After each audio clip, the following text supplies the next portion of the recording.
जरा निक लागत हुई भगवान माधवलाल की मुरली ओ मन आप उठाओ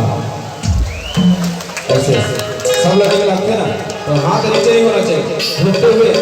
देखा जब दोनों हाथ ऊपर ऐसे होते तो हम ये शरीर का बन जाते मंदिर बन जाते मंदिर और भगवान कहाँ विराजते मंदिर में तो सब जन बिल्कुल हाथ ऊपर होना चाहिए और झूमते हुए गाएंगे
अब हमारे बजैया तो कौन फरमाइश करेगा